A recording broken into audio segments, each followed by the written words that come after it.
karena banyak banget yang dari kemarin minta spill budget dari renovasi teras aku. Oke, hari ini aku mau jelasin semuanya. Halo, assalamualaikum guys, balik lagi di video sederhana aku. Sebelum aku spill budget, kalian bisa lihat sendiri dulu proses pengerjaan teras aku dari awal sampai akhirnya. Jadi kalian wajib nonton sampai akhir karena durasinya ini cukup panjang guys. Oke, langsung saja ke proses pengerjaannya.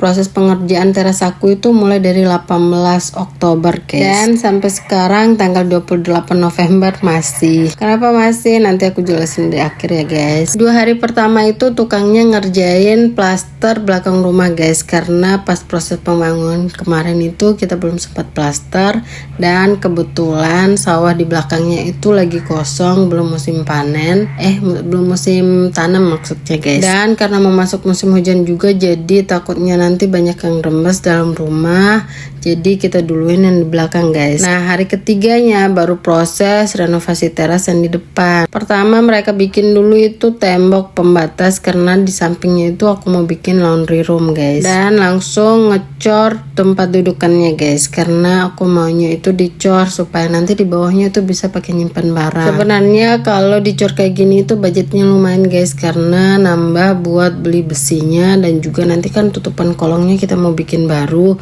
dan itu lumayan harganya guys. Tapi menurut aku worth it banget guys, karena bisa buat nyimpan banyak barang di bawahnya. Oke, lanjut ke spill budget. Pertama, total bahan materialnya itu mulai dari pasir, besi, bata, semen, dan lain-lain itu aku habisnya 5 juta. Untuk catnya karena aku pakai merek Jotun yang harganya lumayan mahal, untuk 2,5 kg itu harganya 500.000 guys. Jadi di cat aja itu aku habisnya 2.500.000. Lanjut ke keramik, aku habisnya 2 juta, dan juga biaya tukangnya itu selama 21 hari habisnya 5.250.000, karena hitungan per harinya itu 250 sama buruhnya guys. Untuk uang makan dan cemilan tukang aku habisnya 1 juta, dan tutupan kolong dudukan itu habisnya 1.500.000. Itu udah termasuk sama biaya tukangnya guys, karena ini beda tukang ya. Lanjut ke roster, aku belinya 33 biji, harganya itu 680. Lanjut ke pemasangan plafon, untuk kayu, triplek, dan jasanya itu habis 2.500.000. Untuk biaya perbaikan pagar dan cat kembalinya itu kira-kira habis 1 juta, karena kemarin itu salah dicat guys pagarnya. Dan terakhir untuk lampu, CCTV, papan alamat, dan lain-lain itu habis 1 juta. Nah, total keseluruhannya itu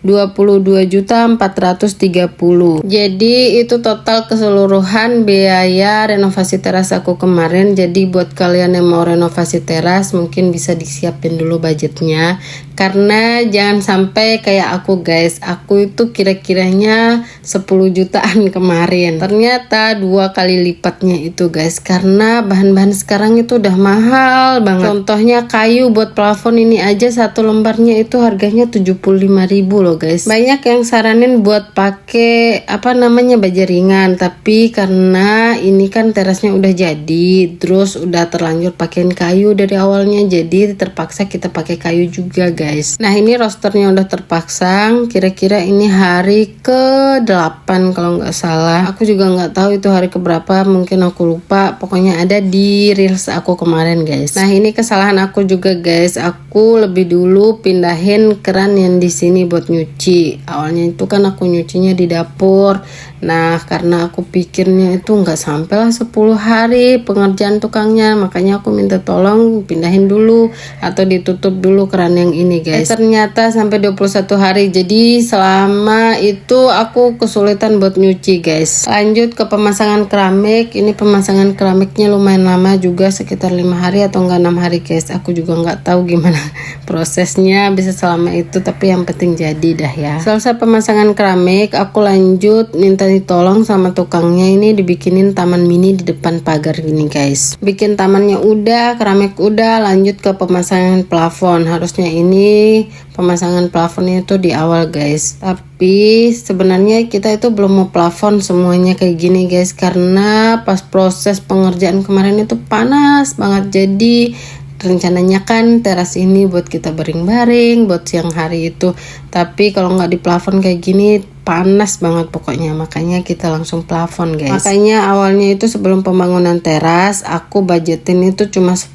juta guys, karena belum dihitung atau belum ada rencana mau plafon. Nah ini tahap terakhir proses pengecatan, ini udah mulai kelihatan hasilnya. Di sini aku udah mulai senang guys, akhirnya mau selesai juga. Karena takut lama, awalnya ini yang di kotak-kotak ini aku mau rubah semua guys, kayak yang viral-viral itu loh, tapi takut lama proses pengerjaannya, budget juga udah terbatas, jadi kita ngecat aja kayak gini guys biar membentuk kotak-kotak. Nah jawaban dari pertanyaan tadi kenapa lama banget proses pengerjaan terasnya, aku juga nunggu tukang yang di samping rumah guys, jadi kadang masuk kadang enggak, jadi itu yang bikin lama. Kalau pagar gini sebenarnya itu nggak bagus pakai kuas guys, harus disemprot pokoknya. Jadi ini bisa jadi pengalaman atau pelajaran buat kalian yang mau ngecat pagar itu jangan pakai kuas guys. Dan ini udah jadi semua, masya Allah di sini aku udah senang banget. Ini udah proses finishing. Aku suka banget hasilnya karena ini sesuai semua sama keinginan aku.